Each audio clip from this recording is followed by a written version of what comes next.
First thing I want to do is just congratulate you, man. I mean, just signed with Bevill State last week, and such a great thing that you got to look forward to. And so, I guess my first question is, like, what impressed you the most about that program, and also Coach Woodard?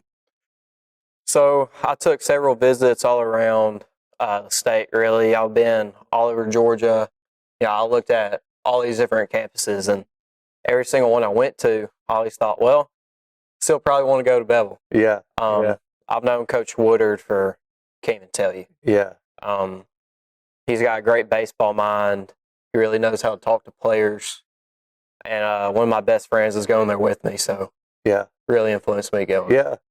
I talked to Greg Tinker yesterday, and he said to make sure to mention to you that he was on the very first baseball team back when it was Brewer State back in '82, and he was talking about some of the players. And this kind of goes to the heart of the program. I mean, it's just been a good program throughout the years. That he played with guys like Dave Magadan, who played at Alabama. So, what are you most excited about in terms of just being a part of that baseball program?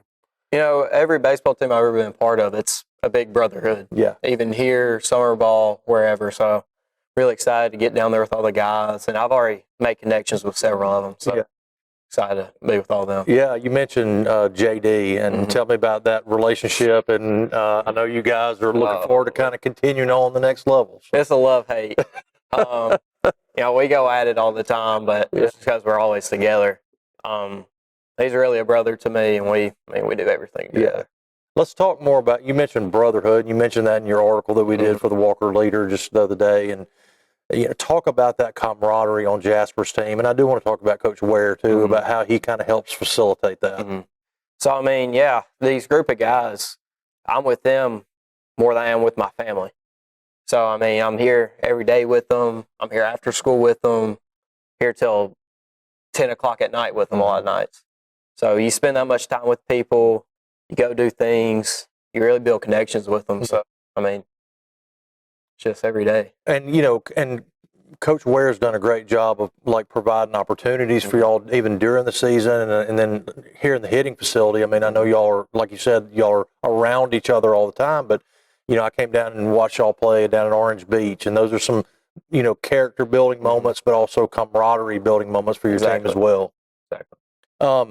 I want to go back. You mentioned your family, and I know your dad and mom both have been fully invested in what you've been doing with baseball, because I've talked to both of them about it. And so I want to talk about kind of memories along the way. Going back to getting in the field at Woods and Murphy Field, and then at Fowler Field. And I know there's some fun memories and maybe some challenging memories there. But when you think about growing up around the game and how your family has, and your sister's invested too, so how they've been invested and how that's helped you along the way. Yeah. I think it goes back to all the tournaments we've been to. Going out of state to Georgia for weeks.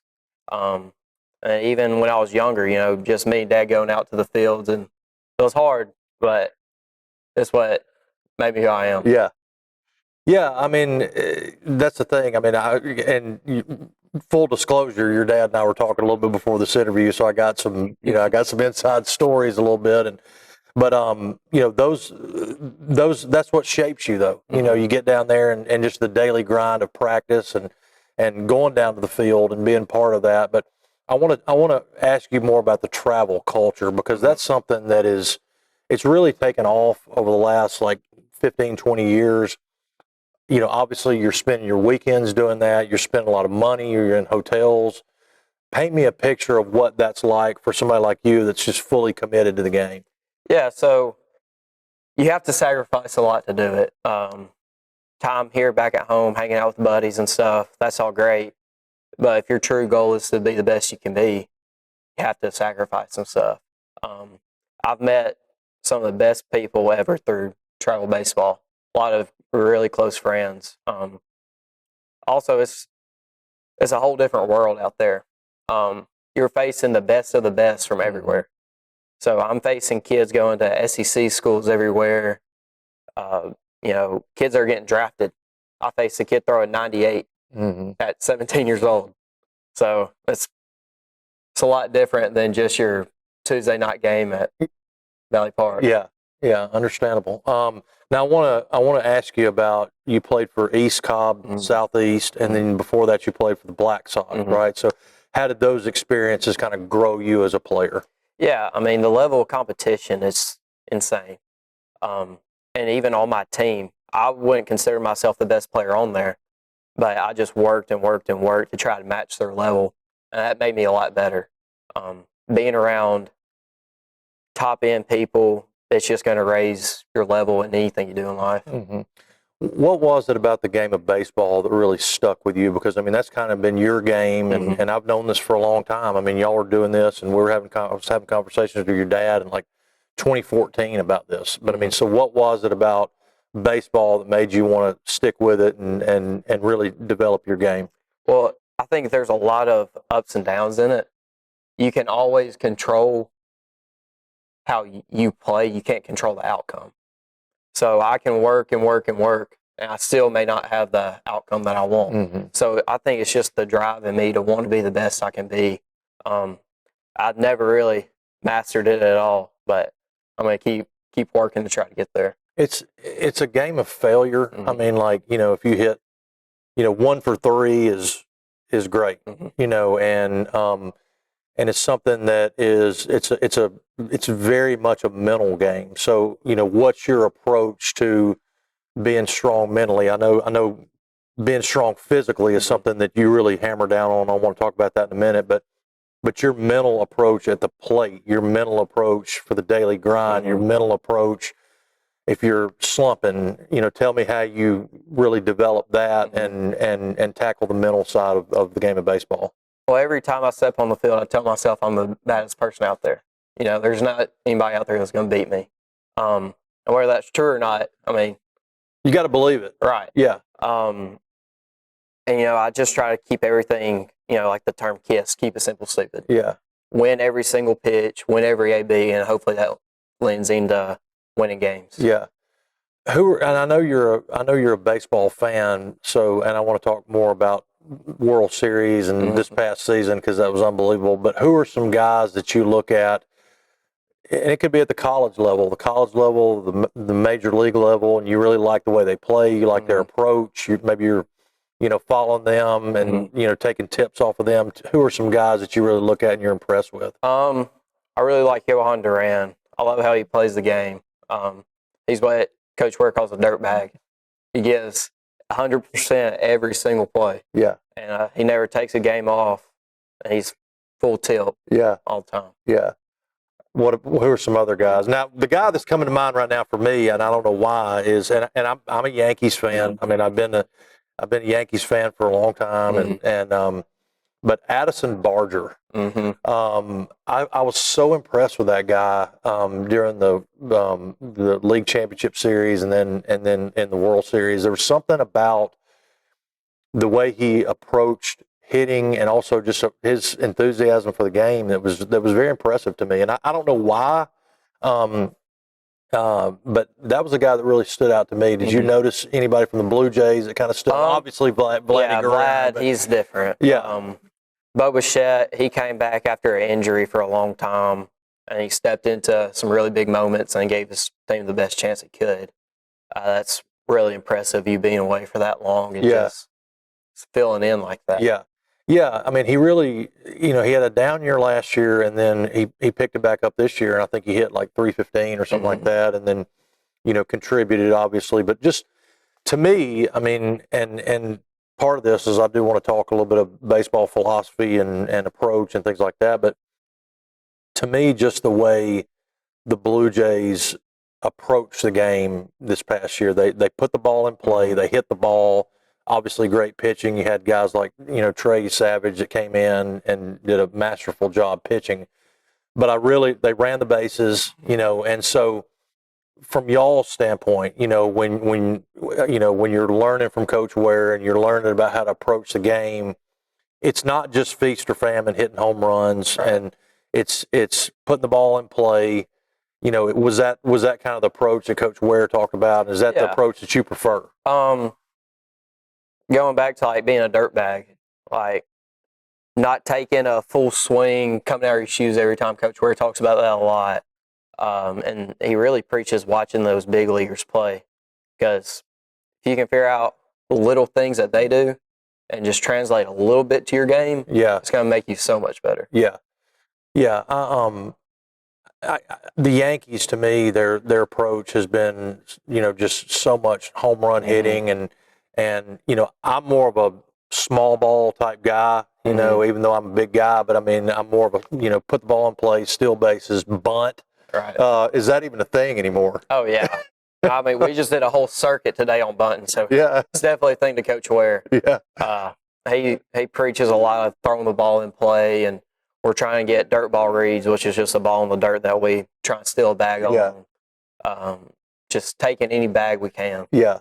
Well, and he's old school. I mean, he's like me. He and I grew up playing together, so we're both kind of old school. So, I want to ask you this: what about superstitions? I mean, baseball is it's a game of failure, but a lot of people have different superstitions, things that they do or don't do during the game. Have you got something that you do each time, or I try to not get many superstitions, but they come as the year goes. So I don't have one where I just stick to it, but whatever works. If I'm wearing a certain type of sock, if I'm taping up my wrist, if it's a bat, whatever, I'm sticking to it until it runs out. Yeah, yeah. What are your favorite memories of high school baseball? I mean, there's one thing to go through community baseball or county baseball, but there's a passion that exists with playing high school baseball for your school. What are some memories that will stick out to you, or games that may stick out to you? The first one that comes to mind was my freshman year. I started the whole season so far, and then I got benched around spring break time.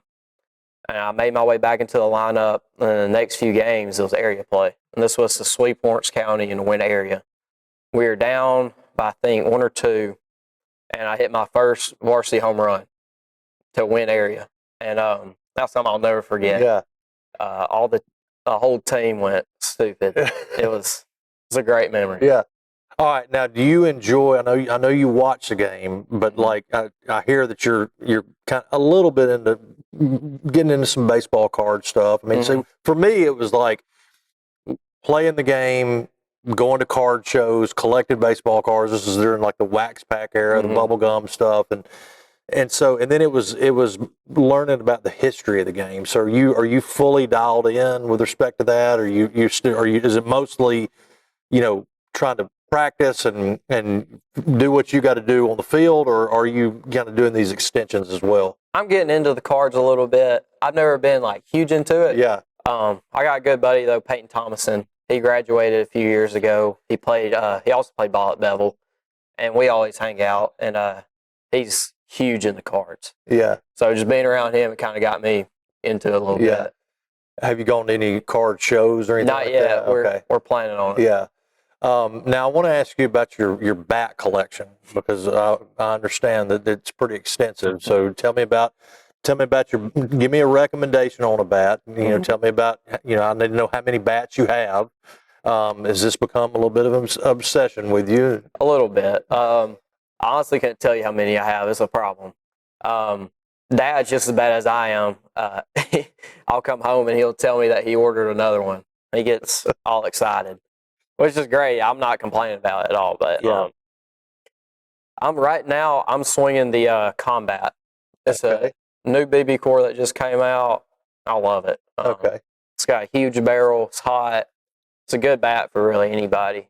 If I had to recommend a bat for anybody, it'd either be probably a Rawlings Icon or a Voodoo 1. Okay. And tell me about those. What makes those bats better, top of the line? Both are manageable swing weights. Most kids aren't, especially high school, aren't super developed or strong yet. So you want something that you could swing. Both have pretty good barrels on it and get you some hits. Now, my son's 7. In a minute, I want to go in the cage and talk a little bit about, hitting philosophy and things like that. But what would you recommend for him? I always swung the Cats.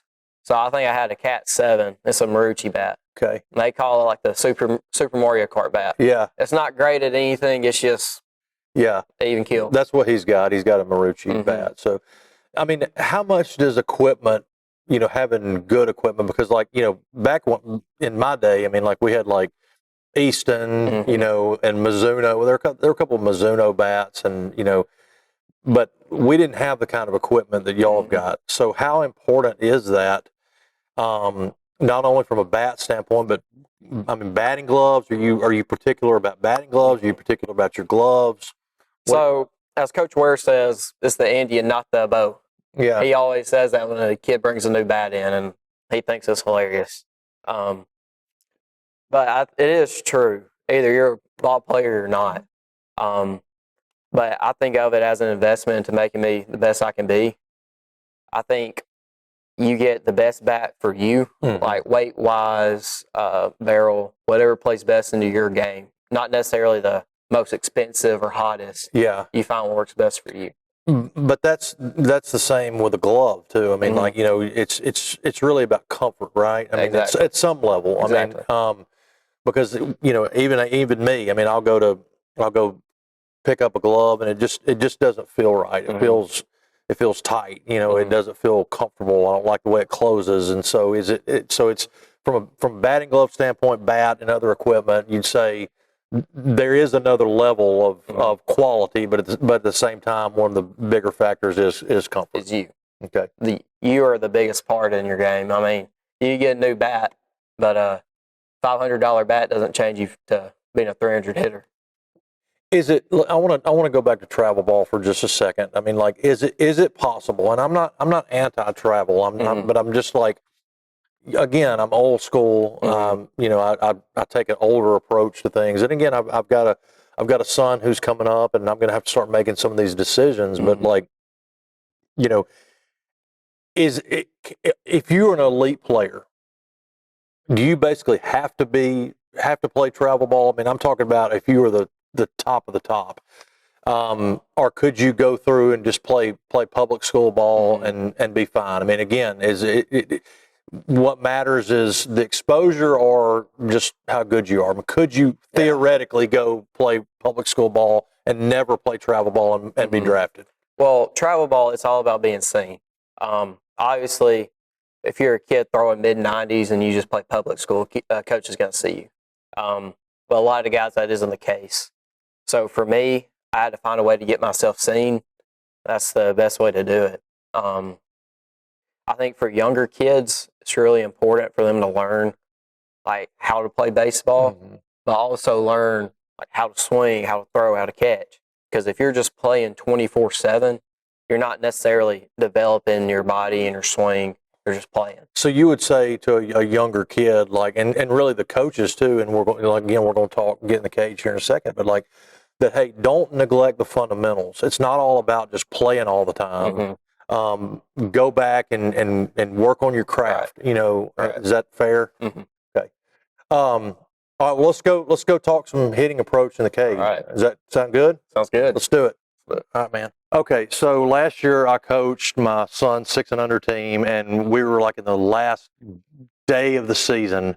We were in the tournament, and just literally out of nowhere, he starts chopping at the baseball. He developed this habit, and unfortunately, it was the last, one of the last games of the season, and he did it for 2 straight games where he was chopping at the baseball. So he's coming from here, coming down and chopping and missing. Right. And I just kept trying to, I was working with him even outside the dugout, working on him to come right through the middle, good swing path right here, and I could not get him out of that. So my first question to you is, and I'll let you get over here and demonstrate, is, what would you do to get him out of that habit? What are some things that, to get him from, chopping down like a lumberjack and get him, with proper swing path and helping him to have more success? So I'll let you get over here and talk about that.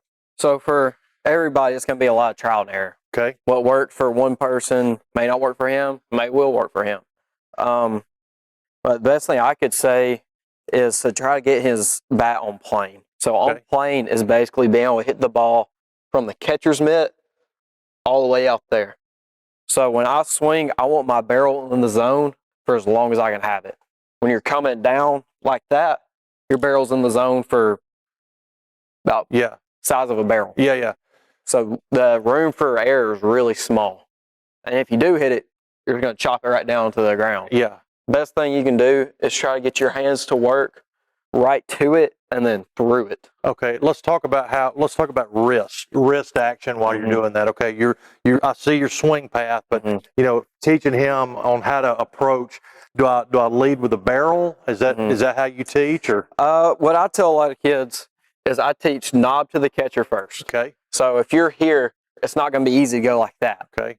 You get your knob to the catcher, and then I think about elbow going to the ball, knob going to the ball, and then your barrel replacing it. Okay.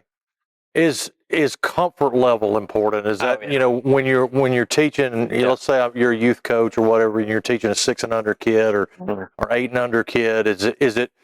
Do you kind of let them develop their own stance? Is that it, or do you try to tweak that? I mean, here's an example. One of the things that I've talked about with my son is, and I look, I watched Ted Williams hit. And if you watch Ted Williams hit, and he's obviously one of the greatest hitters of all time, his hands are not up here. I mean, they are right here. So what I try to do, and this may be to his detriment, but what I try to do to cure that chopping was just get him to bring his hands down a little bit and work, coming more straight back with the bat. Yeah. Is that a good approach, or should I tweak something there and come at it a little bit differently? So I really think every hitter's different. Every guy's gonna have a little different stance. Nobody's bodies work the exact same. So I tell kids, act like you're about to jump for a rebound. I'm gonna get like that. So okay, now put your hands up, and then that's their. That's your natural stance when you hop. That's your athletic, natural, comfortable. You don't want to be up in the box all jacked up and you're trying not to fall over. You're never going to hit like that. So you start there. If that doesn't work, then you start tweaking things. You go piece by piece by piece by piece, and it keep going. I'm still working on my game. You see guys in the pros, they switch stuff up all the time throughout the season. Very rarely do you see people just go from one swing and never adjust. Is stance that important? I mean, because like you got a guy like Jeff Bagwell that just really never. I mean, he had such a wide stance, and it was almost upper body, But then you've got a guy like Judge who takes a big stride and then comes under here, But and then you've got guys that are up here. You got open stances, you got closed stances. Giancarlo Stanton is kind of here. I mean, does that matter all that much, or does what happens after your stance matter more than that? I really think it just depends on how your body works. So it ever gets you to the point, you see pros, almost none of them start the same. But at contact, they're all basically at the same spot. And how they do that is they find the best position to start at to get there the quickest. And whatever that is, whether it's Judge's, big leg kick, or Jeff Bagwell's low. Yeah. It's just whatever you find to get the best contact with. Judge is almost, it's like he picks it up and then he just kind of puts it down. And then Stanton is more of a, really all he's doing is just making a turn. Right. It's almost all hip action. And if, he doesn't really swing that hard, but he's here and then he just turns his hips, and if he gets a hold of it, it's gone. Yeah. What about taking a step? Because again, a 6-year-old kid that is in the box and should you teach them to take a small step, or do you teach not taking a step, letting them get used to upper body and that movement, or is this something that is just kind of optional? It's definitely something that you just have to feel. Not everybody does it. Not everybody can do it. It can be. I do. It's more just a lift. I'm just there and then back down. That's how I get my timing and my body in the right position. Some guys, they're just here, and like Shohei, all he does is lift his heel.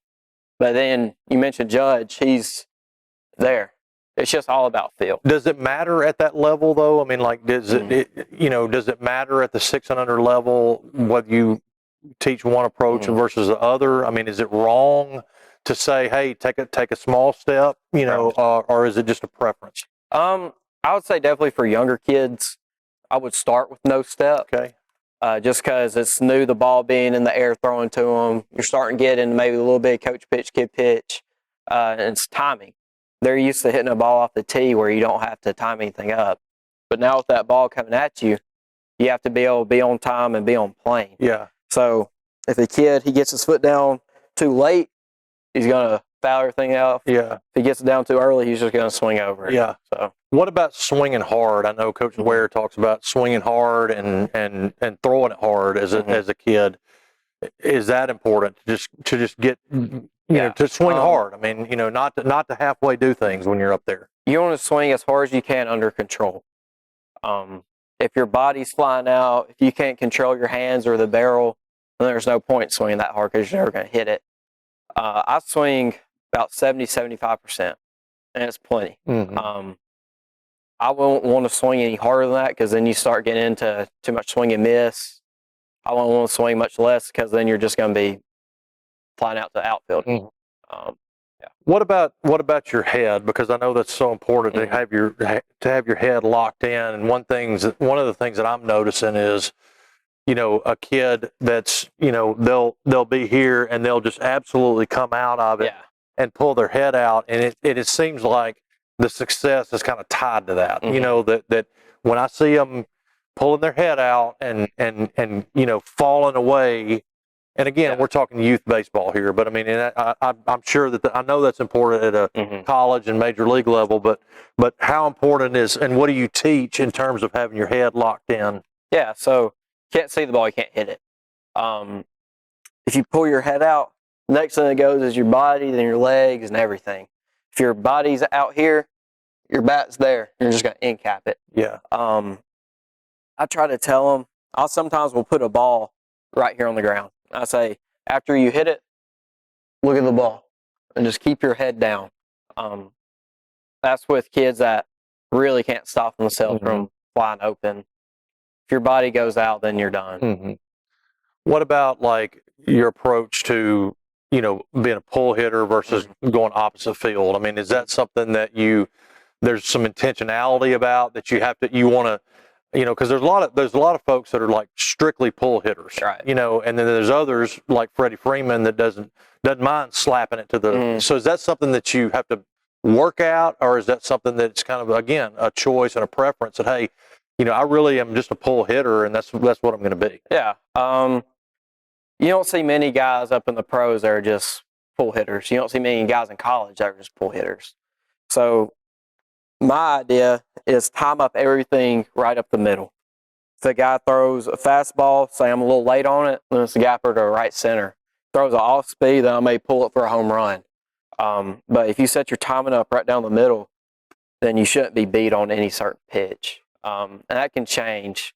If you have a guy that's throwing 65, then you may want to look, hitting it right at the second baseman, and you should be on time with it. And on the other hand, if you have a guy throwing 95, may look left center instead of just being right in the middle.